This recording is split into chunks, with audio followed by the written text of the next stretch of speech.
And the CEO put it bluntly before us that it is the World Bank that puts the attainment of gender equality at 100 years.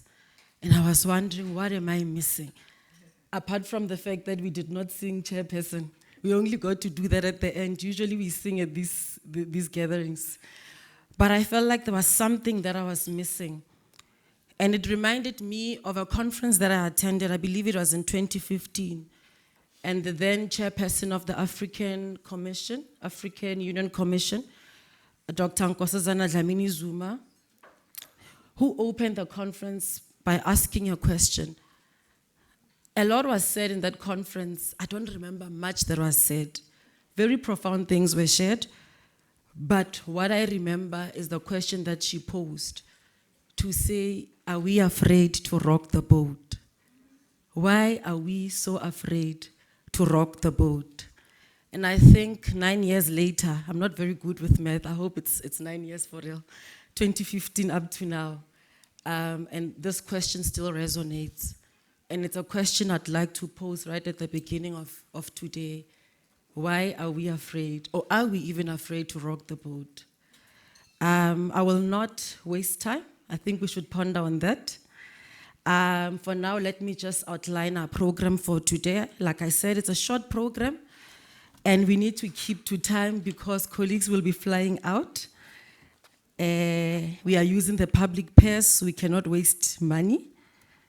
So I'm under pressure, and by so saying, I'm putting all of us under pressure to try hard to keep to time. So we will start with a recap, and our CEO, Dr. Dennis Matotoka, will come through to deliver that. We will then move on to the first panel discussion of the day, and it will focus on gender poverty and the economy. We will thereafter just take tea and then move to our parallel panels.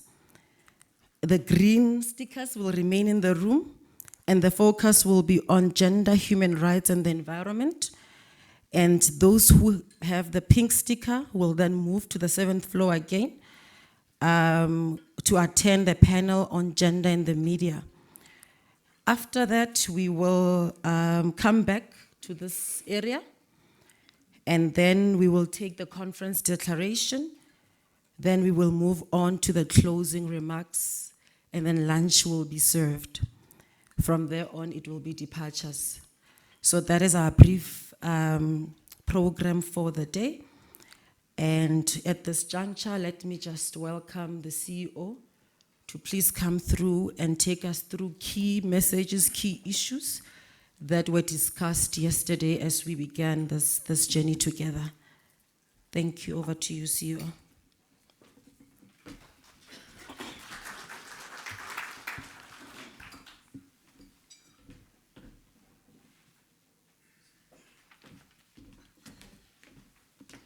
Thank you so much, Program Director. Allow me to say all protocols observed. Yesterday, we had a very interesting discussions around different themes. The first one was on gender-based violence and femicide. The second was on gender education and training. And we had gender, sexuality, and health. And finally, the last one was more on gendered influence on power, decision, as well as institutional mechanisms. Now, the first one, of course, as we've said, is one of the biggest challenges that we currently have as a country on gender-based violence and femicide. And we had to spend a little bit more time to try to understand what are the issues and where do we go to as an institution going forward. Now, there was a strong sentiment that was expressed in the session that most women in the country have not really tested justice in the country. They don't know what justice is against the backdrop of the gender-based violence and femicide. The systems are failing. Educational programs are not meaningful. They're not impacting positively on the issues that we see in communities. Where do we go from there? It was further expressed that there is a need to hold duty bearers accountable, especially for the effective functioning of the NSP and the funding thereof. one of the most powerful things that was said yesterday was that whenever there is a pandemic, when we experience the HIV and AIDS pandemic, when we experience the COVID-19 pandemic, there was consensus and a concerted effort from all role players, government, private sector, as well as the civil society, to deal with those particular pandemics. But it would therefore seem that when it comes to gender-based violence and femicide, we have a snail pace approach when it comes to that. And this comes at a time when we know that at the center of gender-based violence, we're talking about the right to life, talking about the right to dignity, amongst others. Why is there a snail's pace in terms of that? There was a view that there is a need also to look at the role of fathers and the upbringing of children so that they can be responsible citizens of society. And there was a view also that we need healing stations, because it was then understood in this session that perhaps part of the problems that we have as a country is that we have not healed from the atrocities of the past. There's a lot of anger, there's a lot of depression. Maybe, just maybe, it's high time that we have different healing stations in the country so that we can deal with some of our challenges. One of the critical ones was we need to legislate gender equality in the country, because as it is now, we are using a soft law approach to compel the private sector as well as the public sector to achieve gender equality. Of course, it is well encapsulated within Section 9 of the Constitution, but we have not taken a deliberate effort to ensure that we realize gender equality at all occupational levels within the workplace. When it came to the session that dealt with gender education and training, a lot of emphasis was placed on the effects, and rather the adverse effects of sexual harassment in the workplace. That served as a barrier for the achievement of equity, of course, in the workplace. Emphasis was laid around the blind policies that are informed or not informed by the practical challenges that women experience in institutions of higher learning. The gender blind policies pertaining to pregnancy was one of those areas that was flagged. But it was also important that once that discussion was unfolding, we do not omit to touch on one of the critical factors that discourages the lodgement of sexual harassment. And this is where you experience malafide complaints. Because when you lodge a malafide complaint, basically you undermine the trauma and the agony of the true victims of sexual harassment. And it's something that we need to take going forward out of this session as well. There was a strong sentiment also that we are not lodging these complaints because we need to protect the image of the institutions. Because these are corporate institutions, these are institutions of higher learning, therefore there is a need to protect. Is that enough for us why we are not taking these matters forward? The jurisprudence that has been laid in the country is very much clear, that there is a duty that is placed upon an employer to investigate timeously sexual harassment complaints. There's a clear code that really outlines the role and responsibilities of the employer. And the jurisprudence has clearly indicated the punitive costs and measures that can be imposed for failing to discharge that responsibility as an employer. Is this enough? Why do we continue to see the influx of sexual harassment? Why do we continue to see people not reporting sexual harassment cases? We then dealt with a session on gender, sexuality, and health. And this session takes place at a time, just literally yesterday, the president was indicating the intention to sign into law the Basic Education Laws Amendment Bill. And as you know, the bill itself seeks to address a lot of issues, including sexual misconduct of educators. The issue of comprehensive sexual education also comes into play there. Are we getting there? Is this sufficient? Would this help us with the different ideologies pertaining to sexual education or sex education, health education when it comes to issues of in basic education?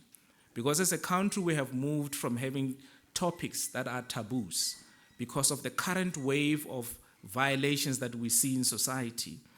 Will the Bella legislation, if it's enacted to law, be sufficient to address the current challenges that we have as a society? There was a strong sentiment that language must be relooked when it comes to abortion or termination of pregnancy, because you remove certain contexts or terminologies, then it loses meaning in terms of what it aimed to achieve. So a discussion was around whether we should be referring to this termination of pregnancy as is, or we should move away from the concept of abortion because of the stigma that is attached to the concept. But of course, we know that, again, as a country, we experience a lot of challenges during the COVID-19 pandemic when it came to access of termination of pregnancy services by the Department of Health.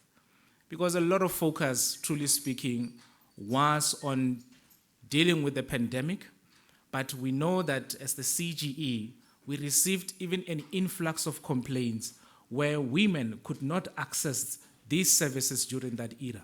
What must be done during when a vis major happens? When a vis major happens, what must happen to basic rights that have been guaranteed in terms of Termination of Pregnancy Act? As society evolves, we need to evolve as well in terms of legislation and legislative prescripts. And as such, there's a definite need to have queer health education. We need to have data around queer health in the country. The view expressed was that SA is not coming to the party, and therefore, when it comes to hormonal treatment for trans persons, that is not addressed accordingly.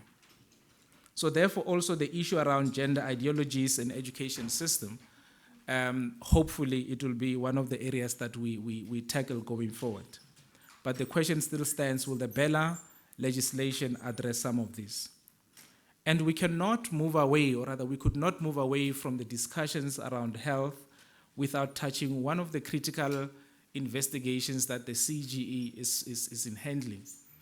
That is the issue of coerced and or forced sterilization, where we know that at the core of sterilization of women, it is the right to dignity. And I must take you back to 1995, when we had the first case that dealt with death penalty in the country, in the case of State versus Magwanyan. In that particular matter, the courts pronounced that even the recidivists in this country have a right to dignity. You do not strip away the right to dignity because a person is deemed to be a recidivist or a psychopath. Those persons, as pronounced in that court, they are still entitled to the right to dignity. How about women who just go and say, we need medical health care? So sterilization of women itself, it infringes on basic constitutional rights that have been guaranteed by the Constitution. The last session, of course, dealt with the gendered influence, decision-making, and institutional mechanisms. One of the factors that hinders the progression of women, persons with disabilities in leadership positions, particularly in the public and the private sector, is the element of tokenism and gatekeeping.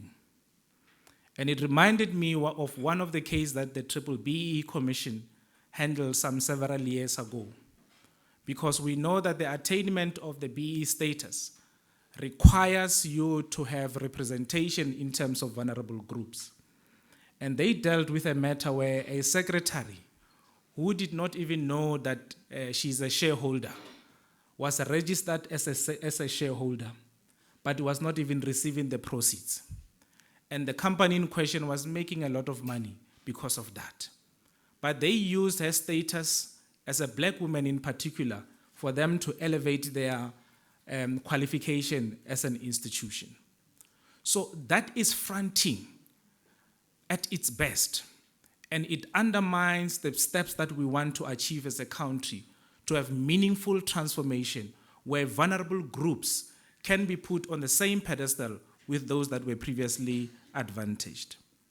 So we therefore appreciated in that session that tokenism and gatekeeping is often used to circumvent the mainstreaming of women into managerial positions, both in the public and the private sector. I think it was the speaker who said of KZN that you are holding a position knowing very well that somebody is coming to hold that position in no time. Therefore, it is such practices coming out of that session that appreciated that tokenism, gatekeeping, and fronting undermines the true mainstreaming of African women or women generally in South Africa. But then there was a sentiment that we need to look at how we craft policies, how we design policies. We need to design policies that have clear objectives that will result in that meaningful transformation. And some of the work that we have done as an institution demonstrate that when it comes to policy development, it is often a cut and paste process, which says that those that are in the forefront of policy development, they themselves do not understand what needs to be contained in such policies. So we need to redesign policies so that we move away from formal equality but to substantive equality that should be enjoyed by everyone in the country. We have wrapped the session in that way, everyone, and we are hoping that today we would have more deliberations that will help us to have a deeper understanding around the factors that hinders the progression or the mainstreaming of gender equality in the country. I thank you.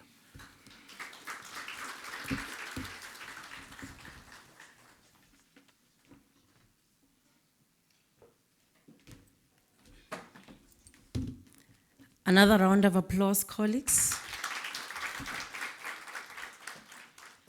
Thank you very much, CEO. I think you have eloquently and succinctly captured all the key emerging issues from day one of the conference. And I think we can all agree that you highlight key issues as hanging or being anchored on patriarchy and the human hierarchy that it creates. I think we heard yesterday that patriarchy creates a hierarchy whereby women are placed at the very bottom and are unable to experience the world in their full human nature. You've highlighted the systems of power, the racism that lingers on, the capitalistic system, legislative gaps, as well as pitfalls within our institutional mechanisms. And there also seems to be an agreement that there is a pact that exists among a certain group in our society, a pact that exists to keep and withhold the power, and it doesn't want to lose it. So these systems then keep on going around in a circle and being reinforced in society.